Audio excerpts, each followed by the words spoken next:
Привет, друзья! Вы на канале Pop Music, меня зовут Владимир Исаев, и сегодня у нас на обзоре очень любопытная педаль от компании Electro Harmonix Key 9.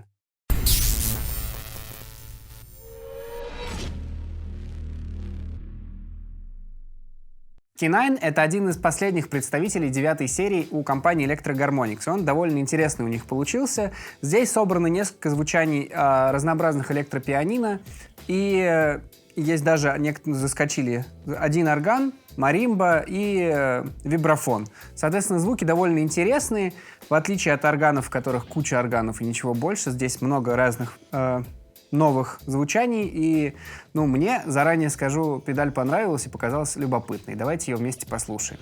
Давайте послушаем, как звучит просто гитара. Соответственно, там есть еще немножко ревера, для красоты. И давайте уже включим педаль и послушаем, как она звучит. Соответственно, первая ручка управляет сухим сигналом гитары. Я ее сейчас убрал. Вторая прибавляет звучание обработанного канала. Соответственно, мы будем слушать в основном только его. Третья, четвертая ручки — это контроль. Причем для каждого звука это отдельные функции. Где-то тремоло, где-то хорус, где-то количество низких, высоких частот.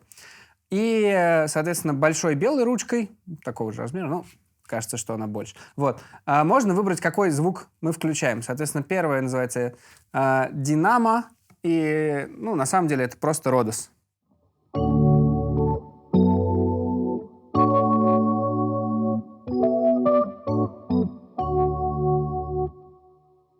Очень прикольно звучит. Такой жирный, насыщенный звук. Послушаем, что у нас идет дальше. Соответственно, в настройках я следую указаниям, предложенным, вот тут вот на бумажке. Очень сподручно в комплекте идут базовые настройки для каждого звука, поскольку везде все разное. Например, на первом это была настройка низких, высоких частот. На втором звуке это тремоло, на третьем опять там низкие и фейзер, потом хорус и так далее. То есть настроек безумное количество, без бумажки сходу не настроишь, но, соответственно, мне нравится, что есть какие-то позиции, от которых можно уже играть и крутить, что больше понравится. Соответственно, второй звук называется вурли.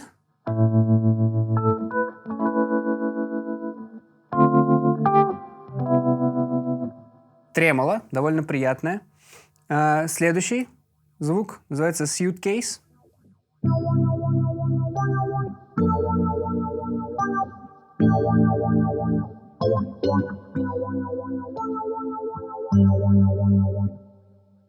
Ох, как много здесь совершенно разных звуков, придется на них останавливаться совсем по чуть-чуть, но есть что покрутить, есть что поиграть. Следующее называется melody, это такое простонародное название маримбы.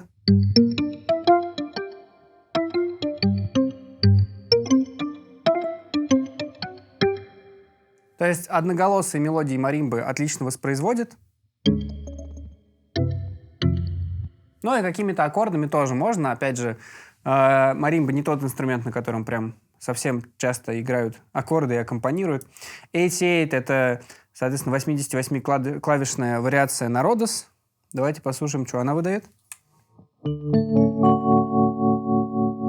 Это звук, который, наверное, понравился мне больше всего из всех представленных. Он такой прям...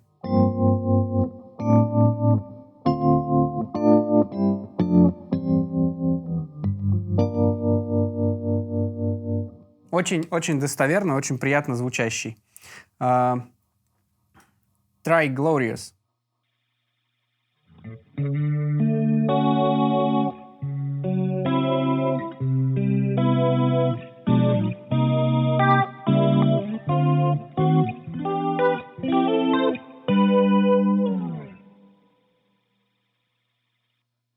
Vibes.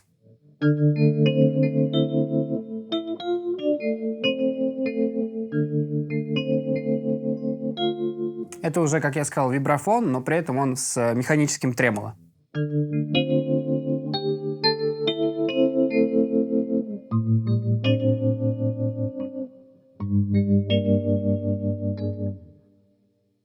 Интересный звук. Орган. Здесь даже есть и он соскочил из педалей B9 и C9.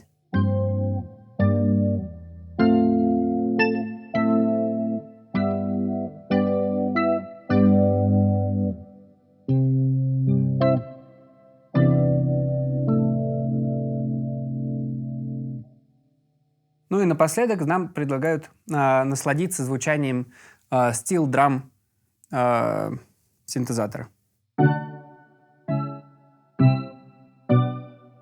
Соответственно, и звучит характерно одна коротенькая атака.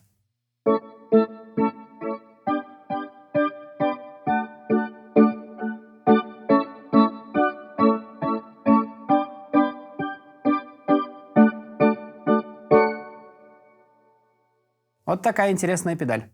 Ну и немножко про ощущения от игры. Самое главное, наверное, что я понял из этой педали, это что играть просто как на обычной гитаре не получится. Нужно все-таки смотреть на голосоведение, больше похожее на пианино. То есть не играть какие-то простые гитарные аккорды, а смотреть на расположение, которыми пользуются пианисты. И вот они звучат максимально выигрышно, что, в общем-то, логично, потому что звук воспроизводит эта педаль очень достоверно.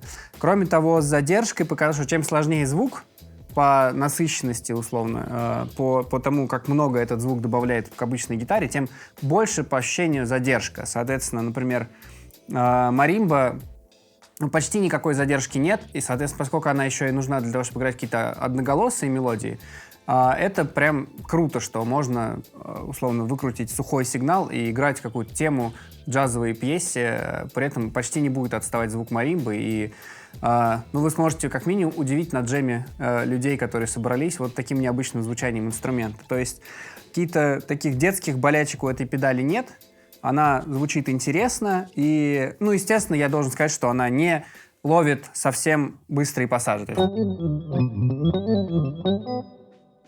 Что-то, какие-то звуки плюс-минус там что-то похоже, но, как правило, здесь звуку требуется какая-то там доля секунды, чтобы развиться. Как и на многих синтезаторных падах, звучание одной ноты просто дольше, чем какой-то быстрый пассаж.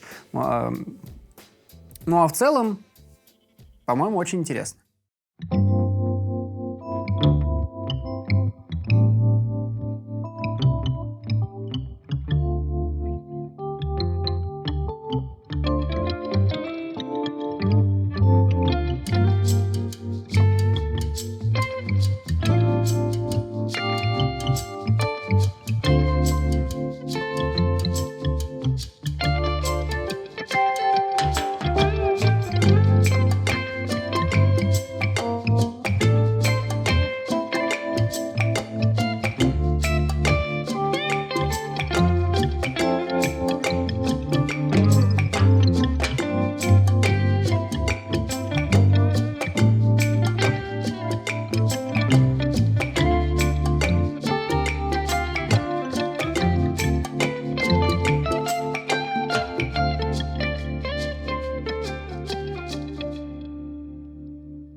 А как вам понравилась эта педаль? Оставляйте свои комментарии внизу под этим видео и, конечно же, ставьте лайки, подписывайтесь на канал и прожимайте колокольчик. До новых встреч! Браво! Давай, дальше. Послушаем, как звучит гитара без этой педали. Вот круто было, вот так круто прям. Послушай, без звука, без звука.